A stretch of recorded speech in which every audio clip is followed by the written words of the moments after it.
Lamont Roach blows it, man. Lamont Roach blows it. I was looking forward to a Gervonta Davis rematch, bro, but that more than likely is not going to happen now. After that performance with William Zepeda.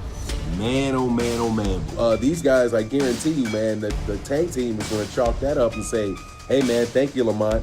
Now we can move on to fighting somebody else that we want to see. Now, he got outboxed. Yes. He got out slugged. I mean, you name it. He got out jabbed. I mean, he got out positioned. I mean, you name it. Zepeda, like, systematically broke him down little by little. Lamont Roach's defeat to William Zepeda has shaken up the division, with Tank Davis and the boxing world quickly weighing in on what comes next. Fanon believes Lamont Roach's hopes of securing a rematch with Gervonta Davis have taken a major hit following his loss to William Zepeda. In his view, and now a loss against William Zepeda, that is not going to get you a rematch, bro. And it's not going to get you a rematch with Gervonta. Not coming off of that record, bro. So that loss for him was a huge loss, bro. If he could have won that fight and got out of there with William Zepeda, he would have been positioned to actually be the champion when he fought Gervonta Davis in that rematch. But now that, I'm telling you, man, that thing has gone away. Gervonta's team is not going to want to fight Lamont Roach. Number one, because styles make fights, and Lamont Roach is always going to be a difficult style for Gervonta.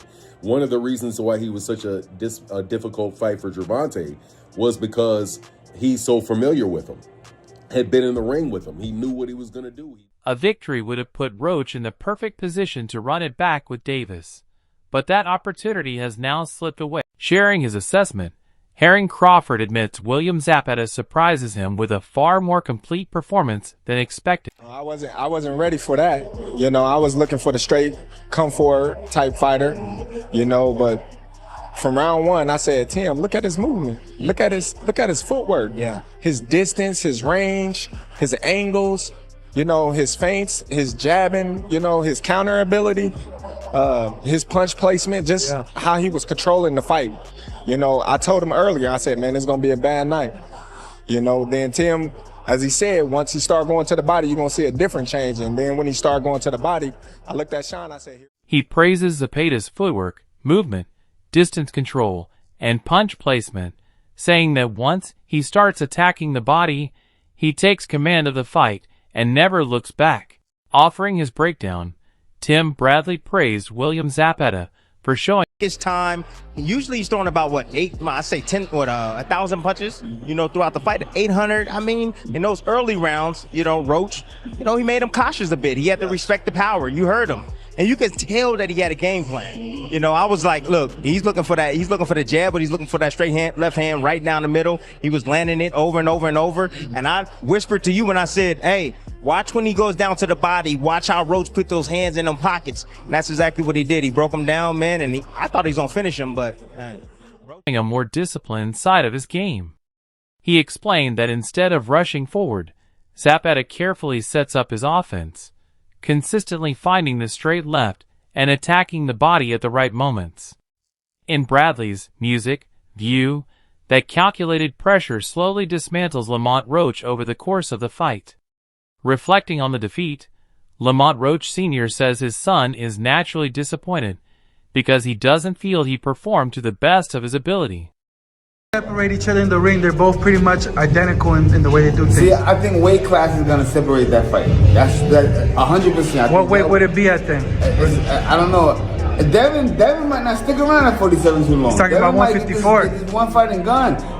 Devin is a big boy, big. He's talking about Sanders Sayas. You know what I'm saying? Yeah. So I still don't see that fight happening. So that's why I don't be, you know, like commenting or you know, making predictions on that. I know Shakur is a young man. You know what I'm saying?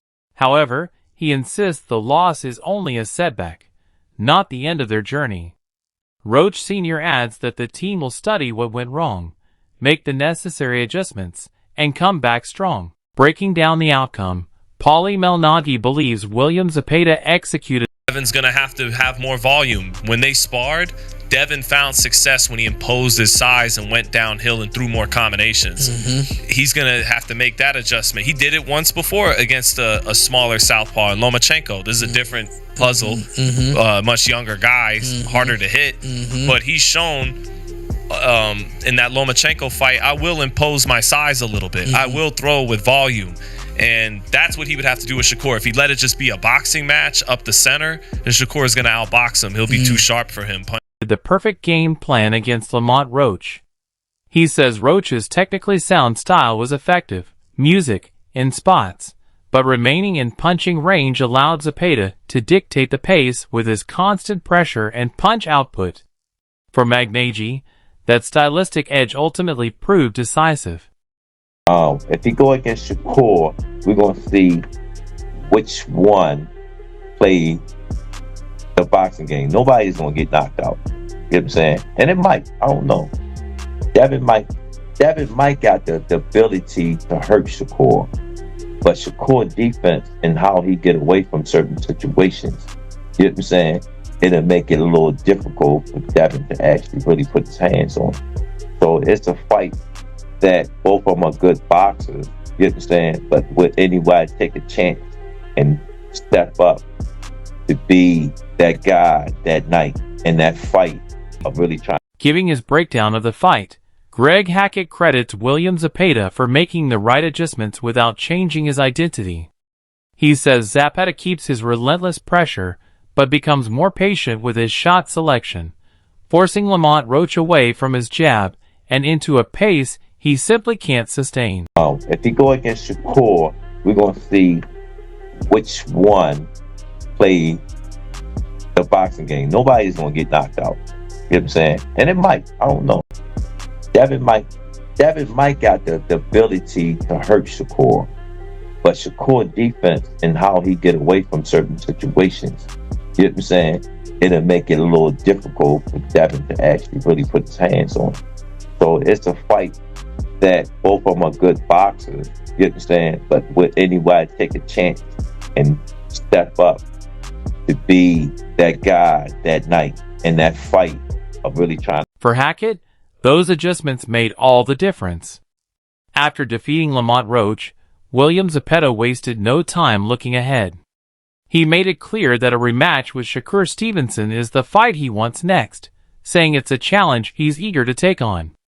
As the boxing world increasingly links Shakur Stevenson with Devin Haney ahead of a potential fight, Shakur Stevenson makes it clear who he wants next. He says Devin Haney has become his top priority after Haney and Bill Haney started calling him out. Stevenson also welcomes a future showdown with Gervonta Tank Davis music, saying now it's time to see if Tank stands by his words.